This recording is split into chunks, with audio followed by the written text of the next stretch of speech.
G'day guys, welcome to another Mark Makes video. Today I'm going to be making an aeroplane shelf. This one's going to be a biplane, so it'll have two wings, meaning there's going to be a decent amount of storage space. You might think I've got my head in the clouds because I'm not following a specific plan. I guess you could say I'm going to be winging it, but that doesn't necessarily mean it has to be plain and simple. I think the sky's the limit on this one, so let's see how this project takes flight. So here's the timber I have for the project. I've got a few different types. Here's the two pieces I have for the wings. So I'm just going to start marking them out. In doing a bit of research for this project, a lot of people have similar designs, but most of the time the actual planes are quite small, meaning there's not much shelf space, and I don't see it being very practical. But this one I'm going to be going quite big. I'm still going to go fancy on the design, but I also want to make it practical and giving a decent amount of storage. Ladies and gentlemen, if I could have your attention, we have liftoff. So the project's well underway and the wings are done. I've shaped them kind of a little bit like a tiger moth biplane. Obviously the scale's probably not quite accurate, but I am trying to maximize shelf space on these ones. So now I've just got to figure out the height difference between the two and where I'm going to sit them. I have the 16mm dowel, so that's what I'm going to use to space the wings apart. So we'll work on that, and from there we can work on the fuselage.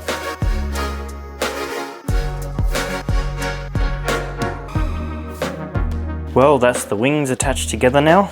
I've also added a little bit of reinforcing just here.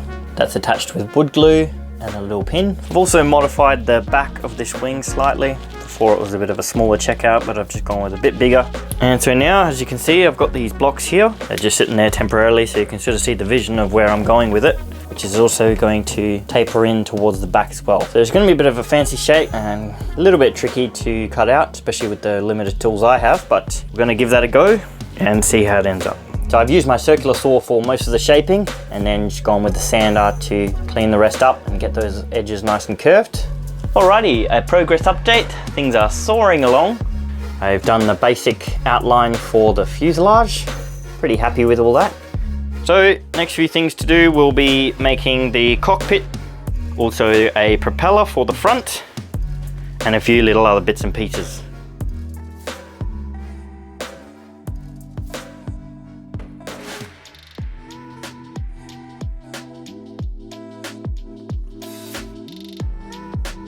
Alrighty, things are really taking shape now. So the main components of the fuselage is done. I've made these little windshields out of jarrah. So I've got a hole saw and punched out the center first, then a bigger one, drilling the outside layer, and then cut it in half. And then each half piece I've cut a little section out to put it on an angle. Give it a little bit of a sand, and that's the finished product. So I'm really happy with them. And I've done one more cross bracing in here. I ran out of these, so I had to duck out to the shops. Bought a little bit more and got those X's on both sides. So that's all that section done. And the next thing I'm going to work on now is a propeller for the front. Of course, I'm going to make it so it spins rather than being rigid. So I'll work on that and see how fancy we can get.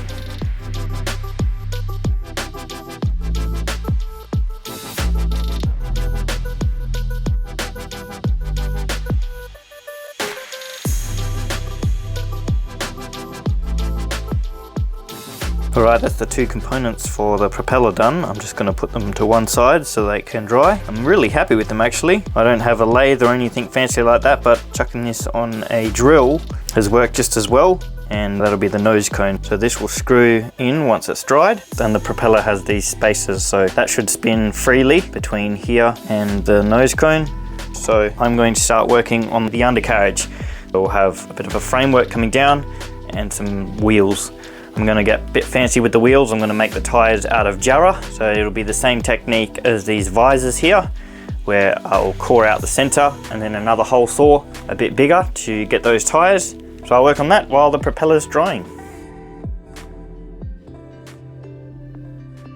Alrighty guys, we are just about at the end of the project. All the construction of the airplane is done.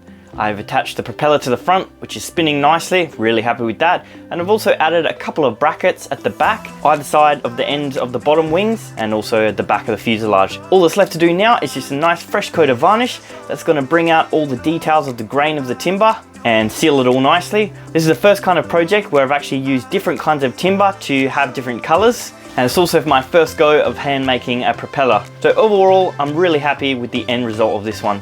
And so now that the varnish is dry, it's now time to hang it up. And this one's for my wife's cousin's son. They're decorating his room, and this should fit in really nicely with the theme. We can decorate it with books or toys, and it should last for many years to come. Guys, thanks for tuning in and also making it to the end of the video. I really appreciate your support, and I look forward to seeing you again shortly on the next one.